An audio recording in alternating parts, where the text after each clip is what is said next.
আমি সূরা আম্বিয়া থেকে কিছু অংশ পড়ে শোনাচ্ছি। বিসমিল্লাহির রহমানির রাহিম।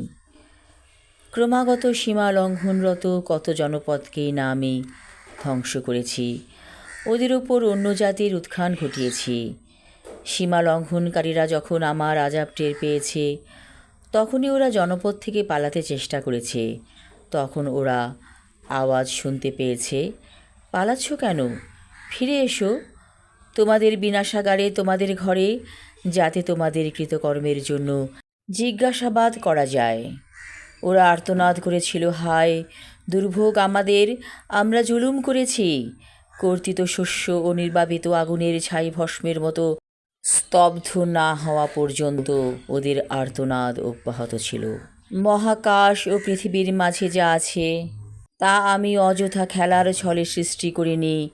খেলনা বানিয়ে খেলায় মত্ত হওয়ার কোনো ইচ্ছা থাকলে তো আমার কাছে উপকরণের কোনো অভাব ছিল না, কিন্তু না, তা আমি করিনি, কখনো না।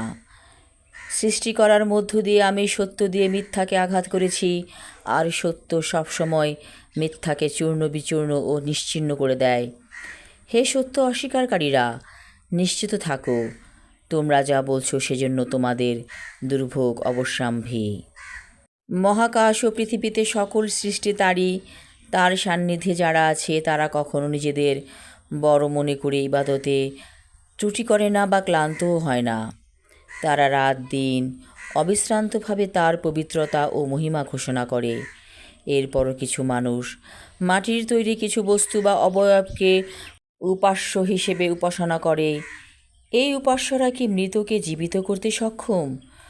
ওরা এ সহজ সত্যটুকু বুঝতে পারে না যে আল্লাহ ছাড়া যদি মহাকাশ ও পৃথিবীতে অন্য কোনো উপাস্যর অস্তিত্ব থাকত, তবে দুই উপাস্যর ক্ষমতার দ্বন্দ্বে উভয় জগৎই ধ্বংস হয়ে যেত।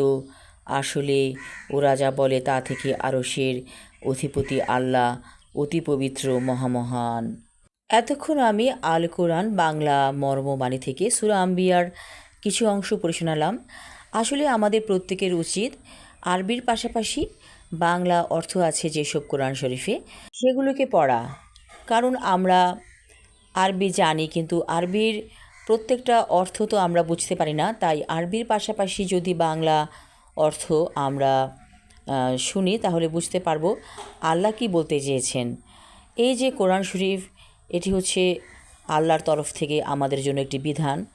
তো এই কোরআন শরীফকে আমাদের আমল করতে হবে প্রতিদিন, প্রতিটি লাইন বুঝে বুঝে পড়তে হবে। আল্লাহ কী বলেছেন সেগুলো জানতে হবে এবং সে অনুযায়ী আমরা ইনশাআল্লাহ চলব।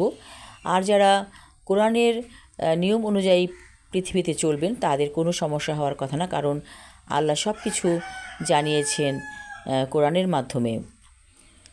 এটি আল্লাহর বাণী, সরাসরি আল্লাহর বাণী।